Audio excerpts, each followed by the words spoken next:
मेरा नाम मेजर गौरवारिया साहब, मैं जैन साहब। मैं सूबेदार निसार जैकले रेजिमेंटल सेंटर आरपीजी से सर। जी साहब, मैं यहाँ पे आया हूँ शूट करने के लिए और आप अगर आइडेंटिफिकेशन लेना है तो आप ले लो। जी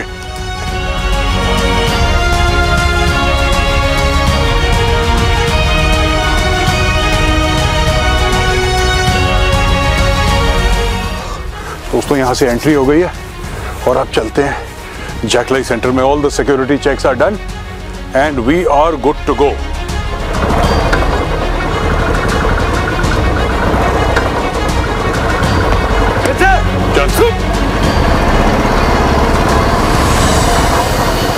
दोस्तों, जम्मू और कश्मीर लाइट इन्फेंट्री सेंटर में आपका बहुत बहुत स्वागत है।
दोस्तों, हम आ चुके हैं जम्मू और कश्मीर लाइट इन्फेंट्री के रेजिमेंटल सेंटर में। श्रीनगर में है और बहुत ठंड है इस वक्त, बर्फ गिरी हुई है जैसा आप देख सकते हैं। और मैं आपको इंट्रोड्यूस करवाऊंगा खास मेहमान से। We have with us brigadier Ved Beniwal, who is the commandant. Brigadier Ved, बहुत बहुत स्वागत है हमारी शो में आपका।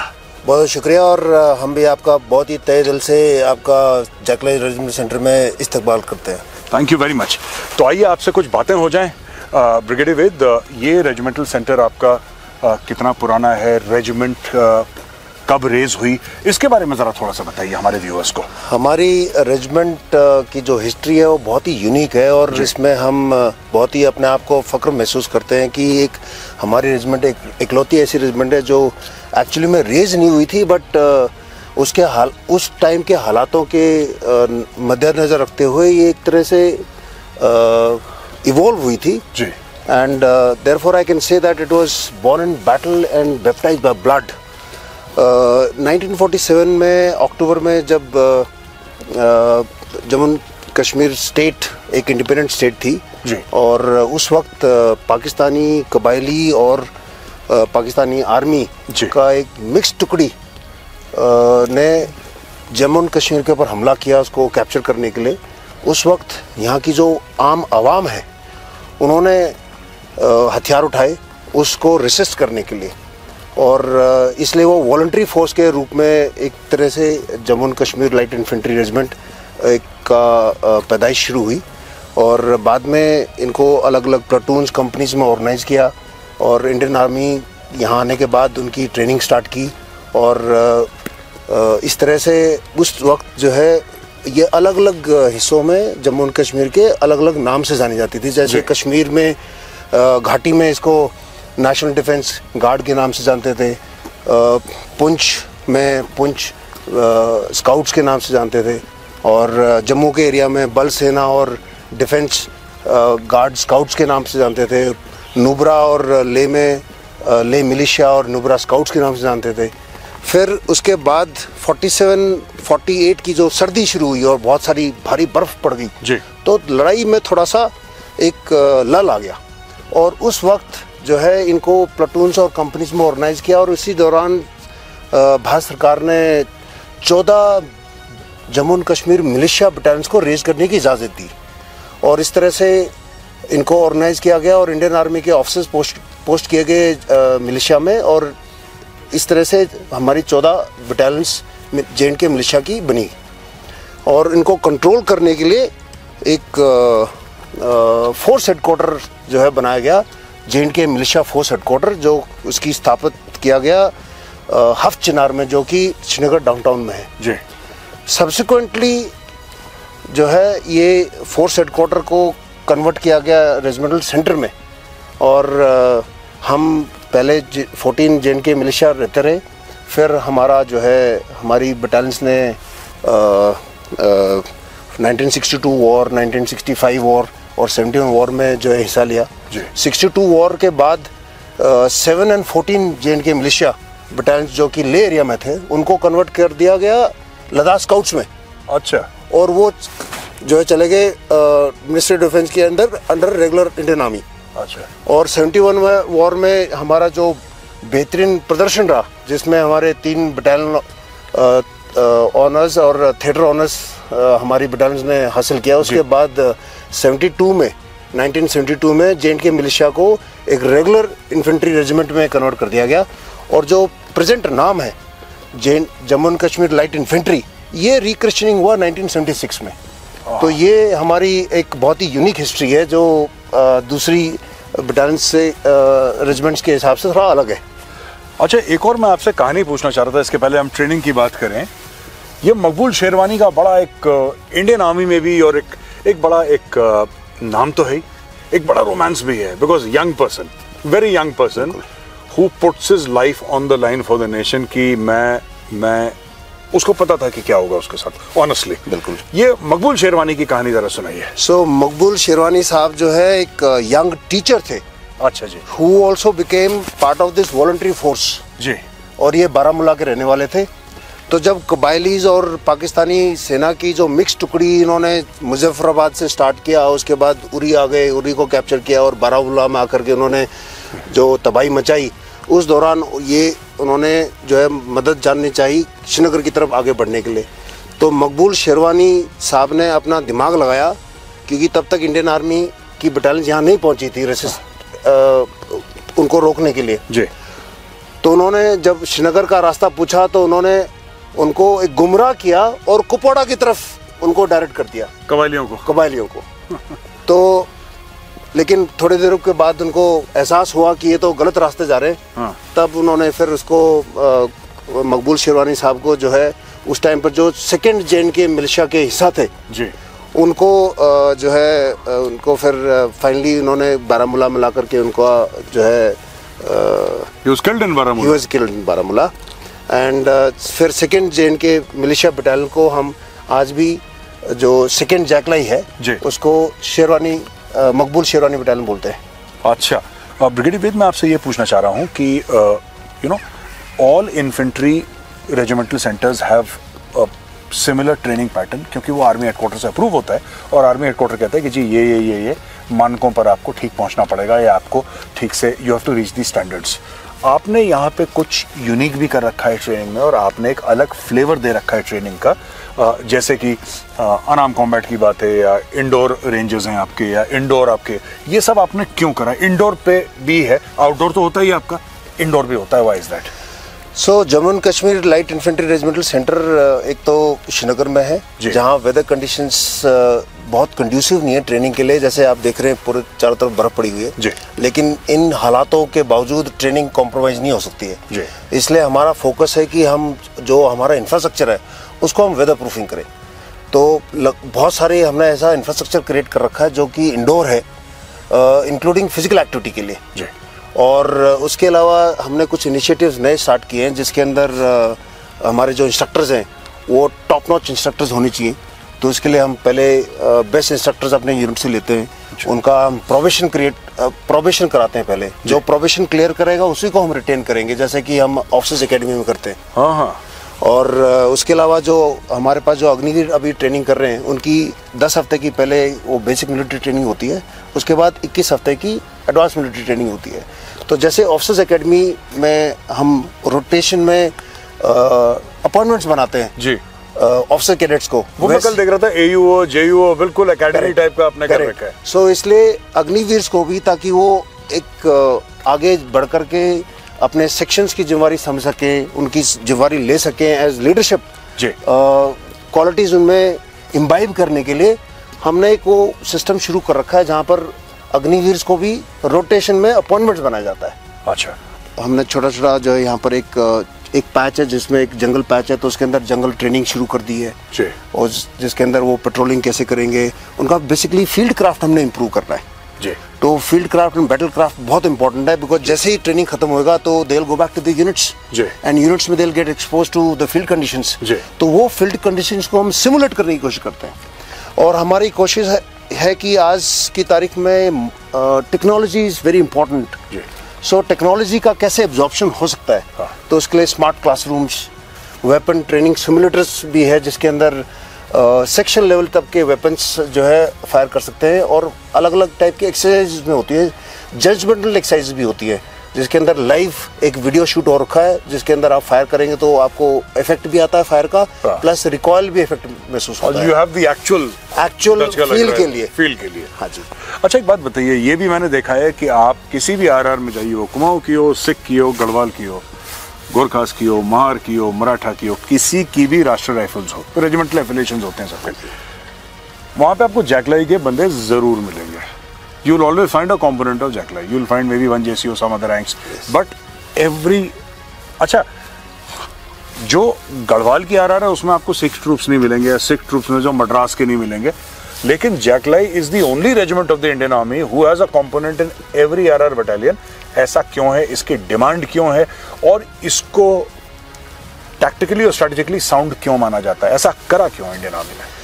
देखिए, ये भी एक हमारे लिए बहुत ही गर्व की बात है जी कि हमारे जो जैकलाई के जो ट्रूप्स हैं वो हर आरआर बटालियन में एक छोटी टुकड़ी दी गई है जी। और उसका फ़ायदा ये है कि जो हमारे लोकल डोमिसरी जो लोकल जवान है उनको जो नॉलेज है यहाँ की टेरेन का, यहाँ की कस्टम्स ट्रेडिशंस का लोकल आवाम के साथ में, यहाँ की जो मोडस ऑपरेंडी है ऑफ टेररिस्ट, उसका जो नॉलेज है वो नॉलेज बेस बहुत हाई है। तो उसको लीवरेज करने के लिए हर आरआर बटालियन में हमारा एक छोटी टुकड़ी है जो एक बहुत ही महत्वपूर्ण रोल अदा करती है, सिर्फ ऑपरेशंस के कारण नहीं, एक तो वो कारण है ही है, उसके अलावा they act as a interface between the local people and the regular RR battalions. Brigadier में एक बात बताइए मुझे, आपने आरआर बटालियन लोकल इंटरफेस की बात करी, is there also some request from RR battalions या लोकल फॉर्मेशंस कि सर प्लीज सेंड मोर, ऐसा मांगते हैं? कॉन्टिन्यूस डिमांड है, कॉन्टिन्यूसली हायर की हमारा रिप्रेजेंटेशन बढ़ना चाहिए और उस पर्टिकुलर स्पेसिफिक बटालियन में उसी एरिया के जवान आने चाहिए, तो उसके बहुत फ़ायदा है, इसीलिए इनकी हायर डिमांड है। और कोई भी ऐसा ऑपरेशन जनरली नहीं होता जहां पर हमारे जवान कहीं ना कहीं किसी न किसी रूप में वो मौजूद ना हो।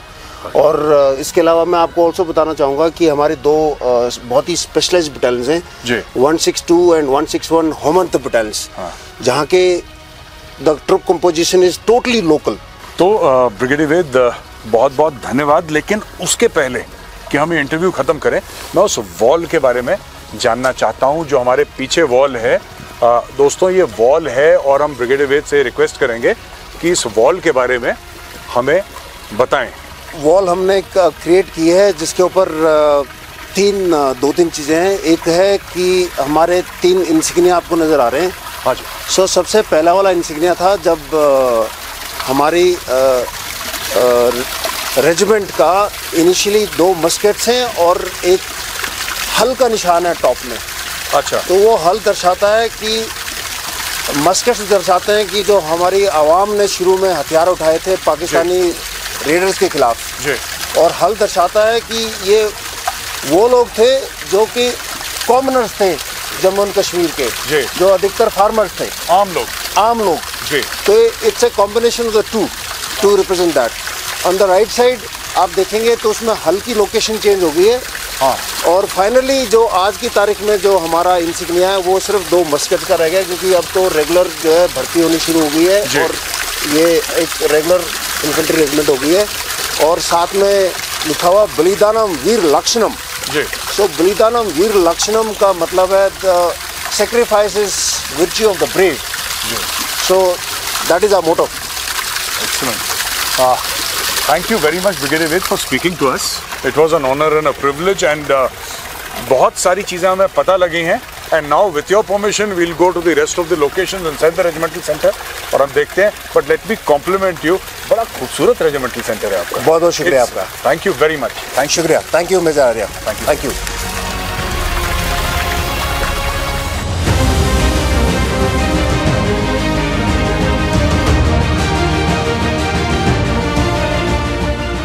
मैं आज आपको जैकलाई रेजिमेंट की जो खासियत है उसके बारे में बताना चाहूँगा.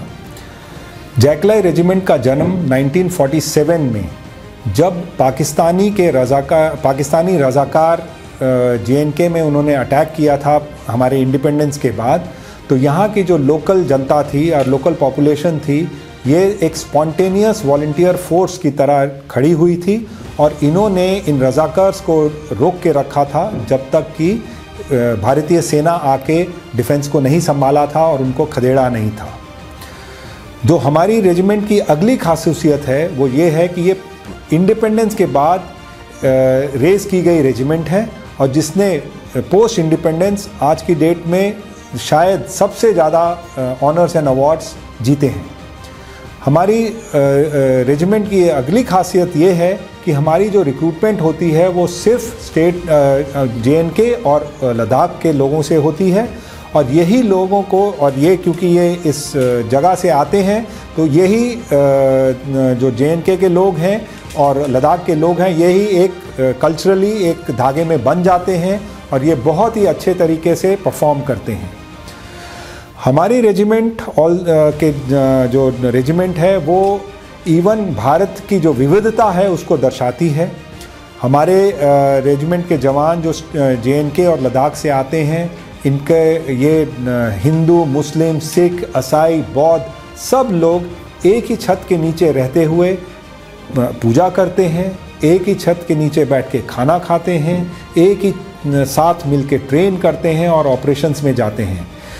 ये हमारे जवानों को इनकी क्योंकि एक साथ सारा काम करने के कारण हमारे जवान बहुत कुशल होते हैं और बड़ी अच्छी रेजिमेंटल स्पिरिट के साथ इनकी जिस भी पार्ट में भाग लेते हैं वो बहुत ही अच्छी तरीके से परफॉर्म करते हैं.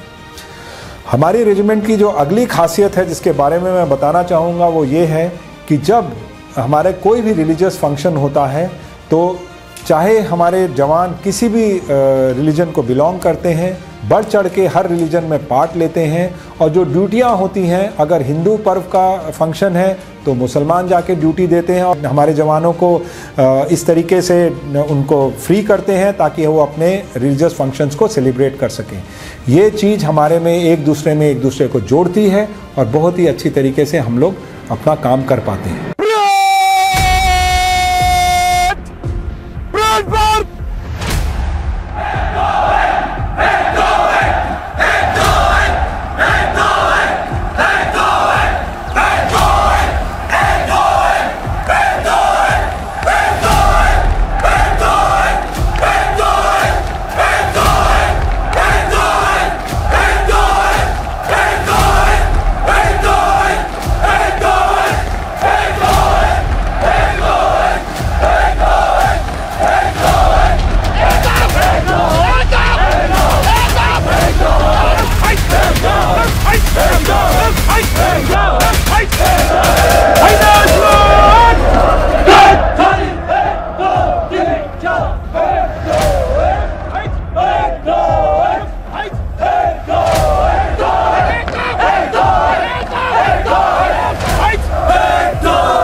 दोस्तों इस वक्त मैं जम्मू और कश्मीर लाइट इन्फेंट्री के रेजिमेंटल सेंटर के बाना सिंह परेड ग्राउंड में हूँ. आसपास पूरी बर्फ़ है लेकिन इधर जहाँ पे मैं चल रहा हूँ वहाँ पे बर्फ़ नहीं है. इन्होंने पैर मार मार के पूरी बर्फ पिघला दी है। और इनको सिखाते कौन है? इनके इंस्ट्रक्टर्स हैं, ड्रिल इंस्ट्रक्टर्स हैं। आज हम बात करेंगे जैकलाई सेंटर के ड्रिल इंस्ट्रक्टर से। ये हमारे साथ नायब सूबेदार संजय कुमार साहब। संजय साहब, हमारी शो में आने का बहुत बहुत धन्यवाद आपका। थैंक यू साहब। अच्छा साहब, आप बताइए, आप कब भर्ती हुए थे? मैं सन 9 सितंबर 2008 में सेना में भर्ती हुआ साहब। अच्छा, और तब से आप ड्रिल में कब आए साहब? ड्रिल में मैंने साहब 2012 में IMA मिलिट्री एकेडमी देहरादून से आई ग्रेडिंग प्राप्त किया।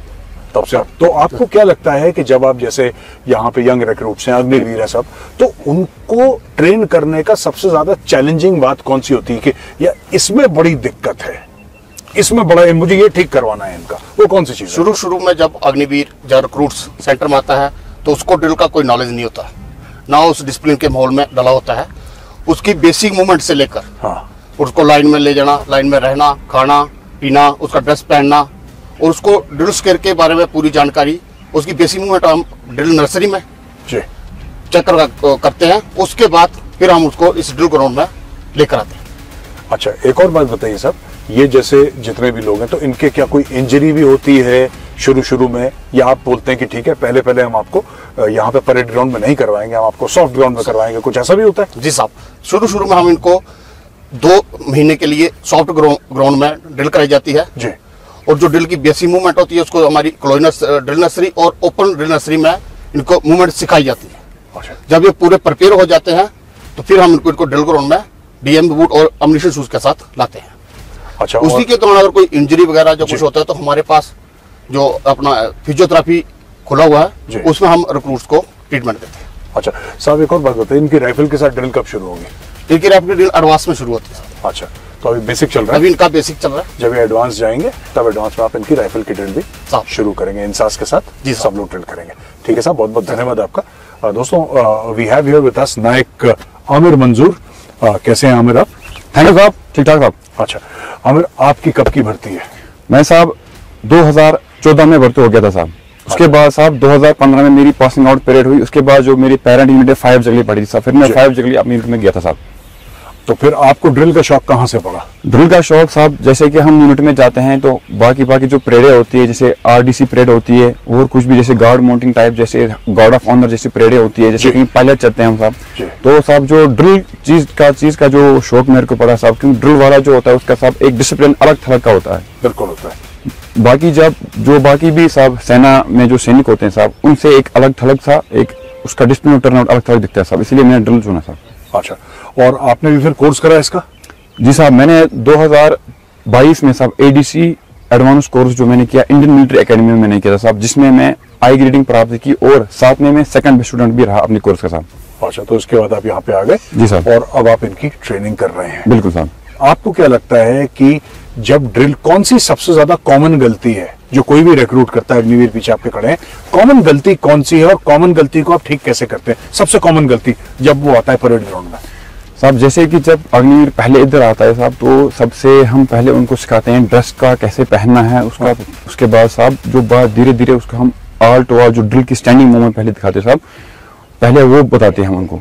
उसके बाद जब धीरे धीरे वो ड्रिल स्क्वायर में आता है तो कोई अलग अलग इलाके से आते बंदे, तो उनको साहब हम पहले सबसे पहले मेन जो कॉमन गलती उनका साहब जो बाजू स्विंग होता है, बाजू स्विंग उनका ज्यादा पीछे नहीं था। उसमें हम बहुत सारे वो लगाए हुए हमने सब स्टैंड लगाए हुए हमने ड्रिल नर्सरी में, जहाँ पे हमको खड़े उनको बाजू स्विंग भी कराते हैं। पीछे जाना चाहिए पूरा? बिल्कुल साहब, वो होता नहीं है। जी साहब, हाफ में। उसके लिए हमने साहब ड्रिल नर्सरी बनाई है, वहाँ पे साहब हर एक स्टैंड लगे हैं, जिसको कोई भी गलती होती है साहब वहाँ पर उसको खड़ा करके स्टैंडिंग मूवमेंट कराते हैं साहब, जिससे उसका बाजू स्विंग भी बिल्कुल परफेक्ट हो जाता है। अच्छा ठीक है, थैंक यू नायक आमिर आपका। और अब हम हैं सिपाही संजीव सिंह। सिपाही संजीव सिंह, कैसे हैं आप? ठीक है साहब। अच्छा, आप बताइए आपकी कब की भर्ती है? साहब मैं अगस्त 2014 का सेना में भर्ती हुआ साहब। तो आपको 10 साल हो गए? जी साहब। अच्छा, और आपको ड्रिल का शौक कब चढ़ा? साहब जब मैं सेना में नया आया, जब मैं अपनी रिक्रूटी के दौरान जब मैंने एक ड्रिल उस्ताद की डिसिप्लिन, उनके चलने फिरने का तरीका, उनके बातचीत करने का तरीका, उनका अलग थलग सब कुछ रहना सहना, तो मैं तब से कोशिश करता था कि मैं अपनी सैनिक जीवन में ड्रिल उस्ताद बनना चाहता हूँ साहब। अच्छा, एक बात बताइए, फिर आप भी IMA गए? कहाँ से गए? जी साहब, मैं साहब 2018 में मैंने इंडियन मिलिट्री एकेडमी देहरादून में आर्मी ड्रिल कोर्स किया, जिसमें मुझे AX ग्रेडिंग प्राप्त हुई साहब। अच्छा, एक बात बताइए संजीव, मैं आपसे ये पूछना चाह रहा हूँ आप जैसे जब आप ट्रेनिंग में आए थे, जब आप रिक्रूट थे, तो आप भी ड्रिल में आपसे कुछ गलतियां हुई होंगी, शुरू में सबसे होती हैं, आपसे भी होंगी। तो आप देखते हैं कि वही गलतियां जो आप कर रहे थे, ये आज के वो रिक्रूट हैं अग्निवीर, वो भी गलती करते हैं, और आप कैसे सुधारते हो? सर, जब एक नया रिक्रूट यहाँ पे ड्रिल ग्राउंड में आता है तो सबसे अहम गलती जो वो करता है वो है कोऑर्डिनेशन, उसका डिसिप्लिन। वो एक सिविलियन और एक फौजी के डिसिप्लिन में बहुत ज्यादा अंतर रहता है। सबसे पहले हम उनका एक डिसिप्लिन सुधारते हैं, उसके बाद जब वो ड्रिल ग्राउंड में आते हैं तो उनका coordination, dressing, bearing, correct post, इन सब में थोड़ी दिक्कत आती है स्टार्टिंग में, लेकिन एक सिस्टमैटिक और प्रोग्रेसिव ट्रेनिंग देकर हम एक अग्निवीर को एक डिसिप्लिन सोल्जर बनाते हैं साहब। अच्छा, बहुत बहुत धन्यवाद हमसे बात करने के लिए। थैंक यू साहब। दोस्तों, ये इंस्ट्रक्टर हैं, ड्रिल इंस्ट्रक्टर, और कहा जाता है कि drill is the bedrock of military discipline. ऐसा कहा जाता है कि अनुशासन जो है फौज में सिखाया जाता है परेड ग्राउंड पर, ड्रिल स्क्वायर पर, सिखाने वाले ये हैं। और मैं आपको एक बात आज गारंटी के साथ कहता हूं, ये जो अग्निवीर हैं कल ये फौज में अपनी रेजिमेंट्स में चले जाएंगे, अपनी यूनिट्स में चले जाएंगे, और ये जिंदगी में कैसी कैसी कठिनाइयों का सामना करेंगे और उसको ओवरकम भी करेंगे। लेकिन ये जो यहाँ पे 3 खड़े हैं ना ड्रिल इंस्ट्रक्टर, इनको जीवन में कभी नहीं भूलेंगे। ये है पावर एक ड्रिल इंस्ट्रक्टर का, ये है डिसिप्लिन एक ड्रिल इंस्ट्रक्टर का। आइए आपको लेके चलता हूँ Jammu and Kashmir light infantry के सेंटर में किसी और कोने में, चल के मिलते हैं कुछ और फौजियों से। आइए मेरे साथ, कम। पेट्रोल साधन। जैन साहब। जैन। श्रीमान, डेमो में 10 अग्निवीर हाजिर है। ठीक है, मिलिए। आराम से। जय हिंद, मैं मेजर विनीत होरा, ट्रेनिंग ऑफिसर जैकले रेजिमेंट सेंटर से हूँ। मैं यहाँ पे आपको ब्रीफ करूँगा कि जब एक पेट्रोल मूव करती है तो वो कैसे मूव करती है, यहाँ पे हम क्या कार्रवाई करते हैं, और डेमोन्स्ट्रेशन में हम आपको क्या क्या दिखाने वाले हैं। तो ये CICT और जंगल वॉरफेयर इलाका है, जहाँ पे फेज़ 1 में हम आपको आड़ों का इस्तेमाल दिखाएंगे।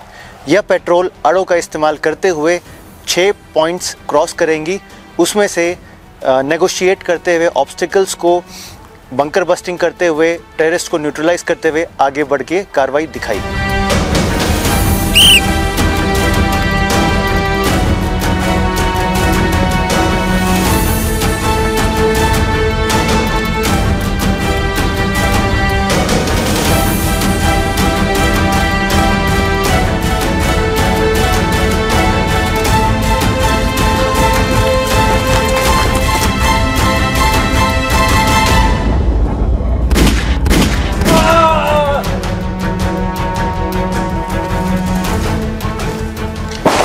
यहाँ पे हम अग्निवीरों को हाउस इंटरवेंशन के बारे में सिखलाई देते हैं।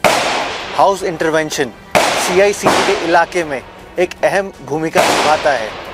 इसमें जब एक टेररिस्ट किसी घर या हाइडआउट के अंदर घुस जाता है तो उसमें वो IDs या ऑब्स्टिकल्स लगा सकता है, उसको कैसे नेगोशिएट करते हैं, यहाँ पे अग्निवीरों को सिखलाई दी जाती है। उसी का नमूना ये यहाँ पे दिखाएंगे आपको।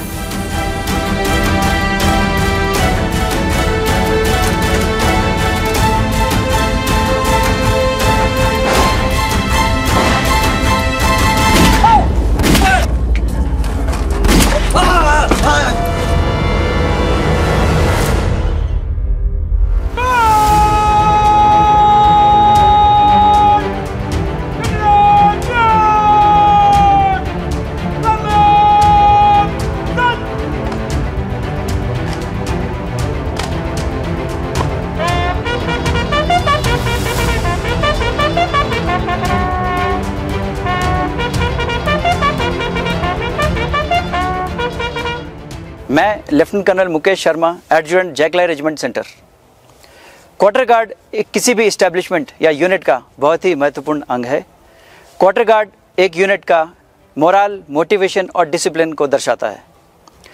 क्वार्टर गार्ड इसलिए भी ज़रूरी है क्योंकि क्वार्टर गार्ड में किसी भी यूनिट का रेजिमेंट हिस्ट्री, सिल्वर, ट्रॉफीज़ और हथियार, एमिनेशन को रख रखाव किया जाता है।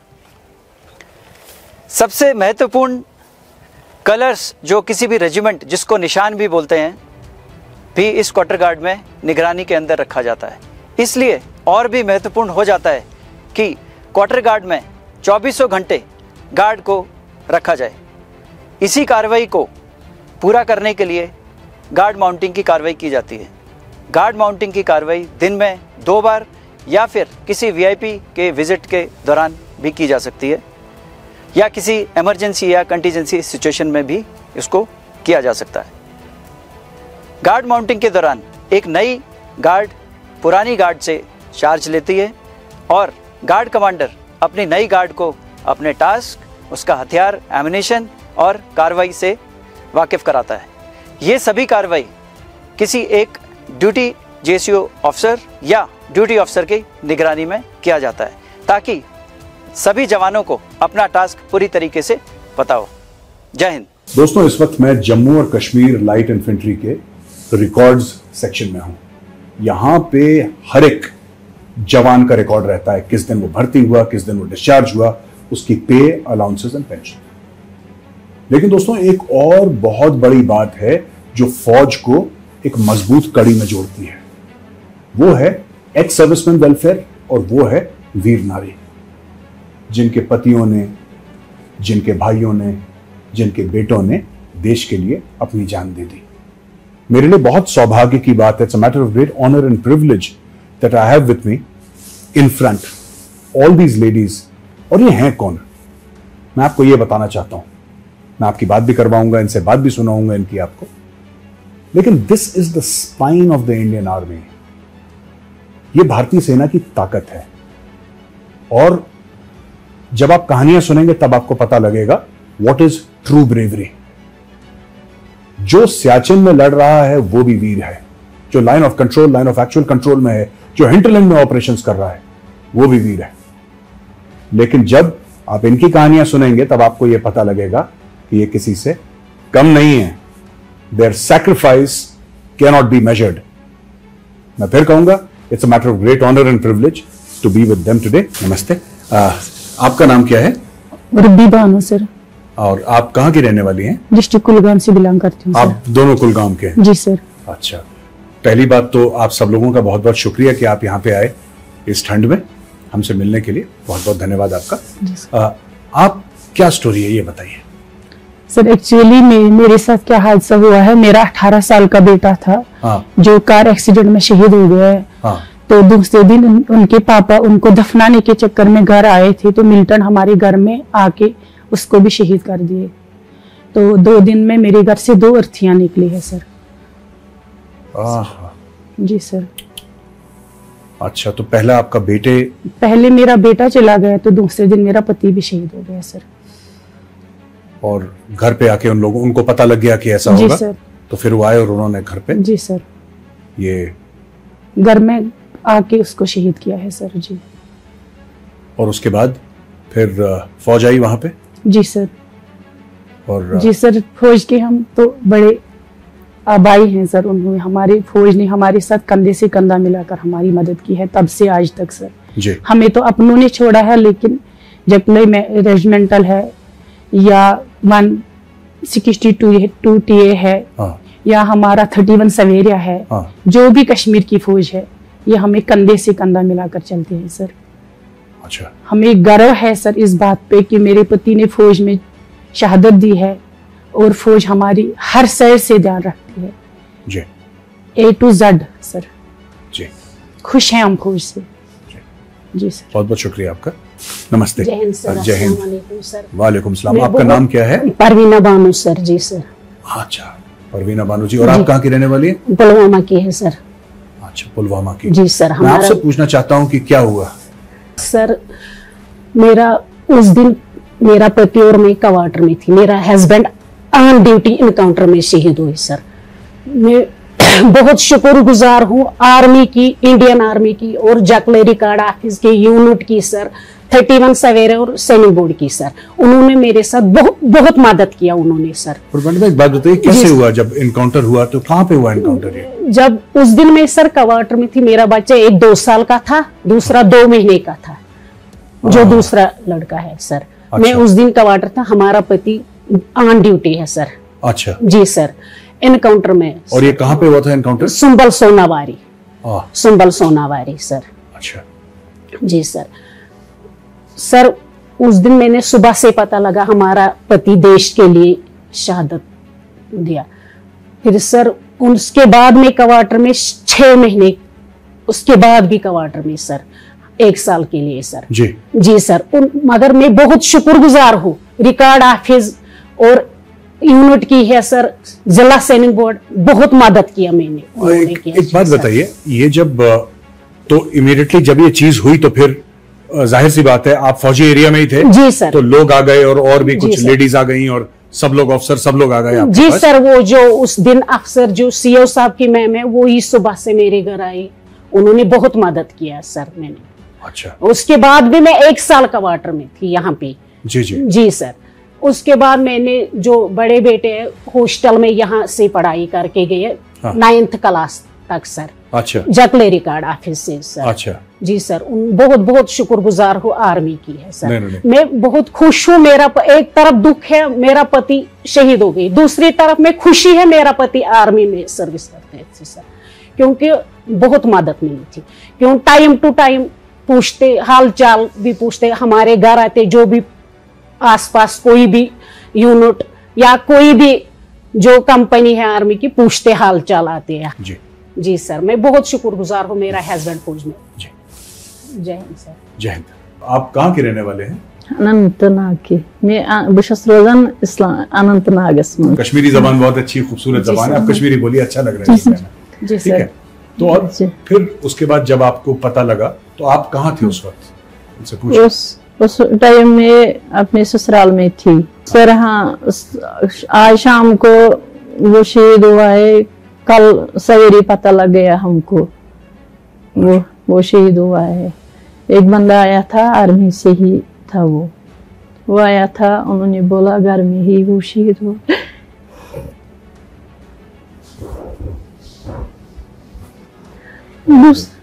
दूसरा तो कोई नहीं आया उस टाइम हमारे घर। वो 36 RR में थे उस टाइम, अटैच था।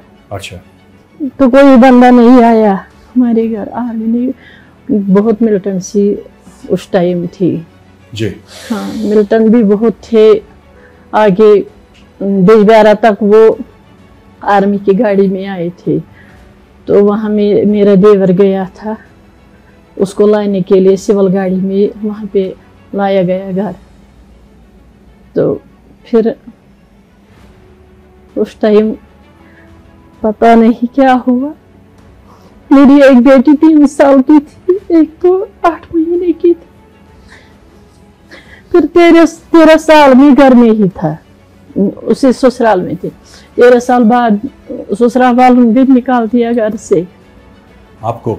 हाँ, ये मैं शुक्रगुजारी करती हूँ, आर्मी ने बहुत मदद की है। फिर आज मैं मायके में हूँ अपनी माँ के पास, तो बहुत शुक्रगुजार मैं आर्मी की हूँ। तो आपको पेंशन वगैरह सब मिलती है टाइम से? हाँ सर, पेंशन मिलता है। पेंशन मिलता है। हाँ। और ये रिकॉर्ड ऑफिस की तरफ से या किसी और की तरफ से कोई दिक्कत तो नहीं आती? नहीं सर, समय समय पे। समय पे आर्मी से फोन आते हैं बीच बीच में? हाँ, बीच बीच में आते हैं। तो मैं फिर आपसे आखिरी सवाल ये पूछना चाहता हूँ कि आपके बच्चे क्या कर रहे हैं आजकल? MA किया है पॉलिटिकल साइंस में। पॉलिटिकल साइंस में MA करा है? हाँ, किया है, पूरा किया है। अभी तो B.Ed कर रही है वो। अच्छा। तो दूसरी सदबाना थ्रू गई, आर्मी थ्रू गई है बेंगलोर फैशन डिजाइनिंग के लिए। दूसरी बेटी आपकी फैशन डिजाइनिंग कर रही है? उन्होंने भी किया है, वो कोर्स किया है उन्होंने। तो आज वो यहाँ हैदराबाद में जॉब कर रही है। अच्छा, सद्भावना के थ्रू गए थे? हाँ जी सर। अच्छा। हाँ, बहुत मदद मिला है उस टाइम। अभी तो वो कर रही है 2-5-6 महीने, और उसका यहाँ पैसा लगता है थोड़ा थोड़ा। हाँ। तो वो भी देते हैं। हाँ। मगर वो ही खर्च आता है बहुत वहाँ पे जी। तो इसलिए मगर हम खुश है, बहुत बहुत धन्यवाद करते हैं पूरी आर्मी से, इंडियन आर्मी से। नमस्ते। नमस्ते, अस्सलाम वालेकुम। आप? वालेकुम सलाम। आपका नाम क्या है? मेरा नाम रिफत है। अच्छा, और आप कौन सी डिस्ट्रिक्ट से आप बिलोंग करते हैं? बड़गाम से। आप बड़गाम से? तो बगल में ही है बड़गाम, तो ये रहा जी सर, क्लोज बाय है आपका। अच्छा, आपका किस्सा क्या हो गया क्या हो गया आपके साथ? मे हस्बैंड जम्मू ड्यूटी बह तमिस क्वार्टरस मे बोड़ हूँ बेटा 5 साल का है। मे डिलीवरी दमिस बच सह सो छुट्टी पे घर मे सत तो मे गई डिलीवरी तो तम वो सह खसान 2-3 दिन आयस मालिन तो सह खसान 2-3 दिन घर दोहस रातस वसान वापस। अच्छा, मैं आपसे रिक्वेस्ट करूंगा आप जरा ट्रांसलेट करिए क्योंकि मैं कश्मीरी नहीं समझता। एक्चुअली सर इस जो पति थे वो उस टाइम जम्मू में ड्यूटी कर रहे थे सर। हाँ। तो उसी टाइम इसके दूसरे बच्चे की डिलीवरी होनी थी सर। ये डिलीवर होने के लिए इधर कश्मीर आई है सर। 2-3 दिन तत दोहल खस घर दोहस खोलन बोड़ हूँ नेचु सत कर गाड़ी बज वीडियो कॉल कर तो खान बत मे कलस दोद जी कलस मे दोद तो सह वोत तो मे मे कलस दोद चुकन फोन अम पे द्रामुत अति थोड़ा मज दोस्त सुंद तत मिल्टन मे कोर फोन अत switch of May core hush phone Sameer सबस क्या स्विच ऑफ मोहम्मद समीर मला तम वो दोपन कह पा तम switch off phone phone down तम पे कोर मे दरकाक ने फोन तम वो अस तुम पत फोन करास अत कोर्मुत किडनैप। ये इसकी जब डिलीवरी हुई थी दूसरे बच्चे की तो ये उस टाइम अपने मायके में रह रही थी। तो फिर उसका पति 3 रोज वहां ही आता जाता था, 3 रोज वो उसके मायके में रहा है। तो तीसरे रोज वो अपने घर गया था सर, जहां उसका अपना घर है। तो अपना घर जाके उसको किसी दोस्त ने बुलाया था अपने घर, बोला आप हमारे घर आ जाओ। वहां ऑलरेडी पहले ही मिल्टन बैठे थे तो उसी टाइम उसका स्विच ऑफ हुआ है। फिर इसने बार बार उसको ट्राई करने की कोशिश की थी तो उसका फोन बार बार स्विच ऑफ आया। तो फिर उसने अपने सास के साथ बात की है तो उसने बोला है कोई बात नहीं है, बैटरी डाउन होगी, तो उस वजह से शायद स्विच ऑफ हुआ है। पता उस 3 दिन किडनैप, फिर वो 3 दिन किडनैप था उनके पास। 3 में तो ये कोर में यूनिट वाला फोन यूनिट वाला तो कोर वारिया कोशिश। तीसरे दिन फिर उसके यूनिट वालों ने उसको ढूंढा और फिर उसको कॉल की सर। 3 में तो उस पत मिले तम डेड बॉडी, फिर तीसरे दिन उसकी डेड बॉडी मिली है सर। बस मे दुख तु मगर शुक्र गुजार इंडिया फौजिच, उमो कोर मे वारिया मदद। बोला दुख है अपने पति के शहीद होने का, लेकिन उसके साथ साथ मुझे खुशी भी है कि वो इंडियन आर्मी में थे, क्योंकि इंडियन आर्मी मेरा बहुत ज्यादा सपोर्ट कर रहे हैं।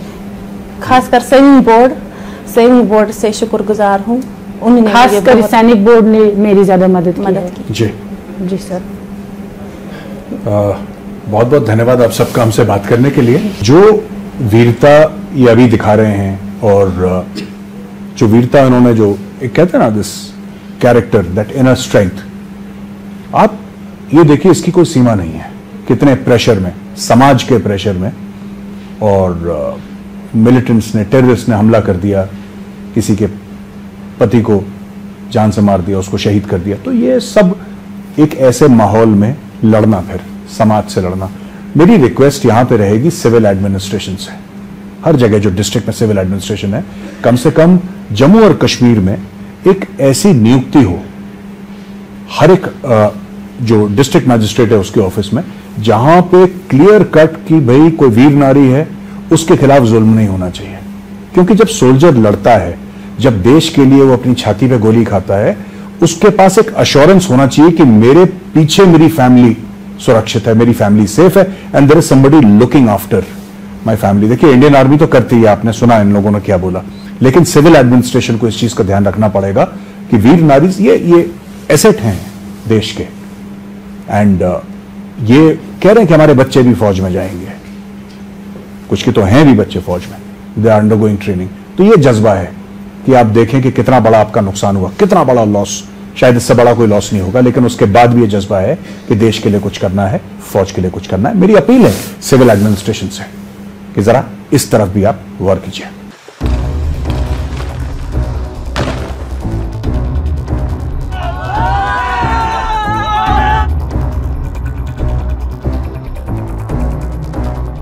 दोस्तों अब हम बंकर में आ चुके हैं और ये LMG है। आपके पास हथियार में आपके कितने राउंड हैं आपको पता है? साहब बताइए कितने राउंड हैं आपके पास? साहब 750 राउंड साहब।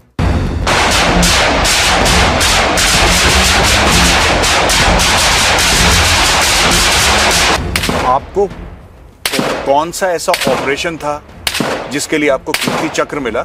नाला करके एक जगह थी और चोर गली एक ऑपरेशन का नाम था सर जी। एक मिलिटेंट को मैंने क्लोज जाके फायर किया और न्यूट्रलाइज किया सर। सेकंड मिलिटेंट जो है उसने अचानक से मेरे ऊपर फायर किया तो उसको क्लोज क्वार्टर के अंदर फिर दोबारा से न्यूट्रलाइज किया सर। इस पूरे ऑपरेशन के अंदर हमने 5 मिलिटेंट्स को मारा सर। ये जो आपने पूरी कहानी सुनाई ना, ओन कैजुअलिटीज 0। हाँ जी सर।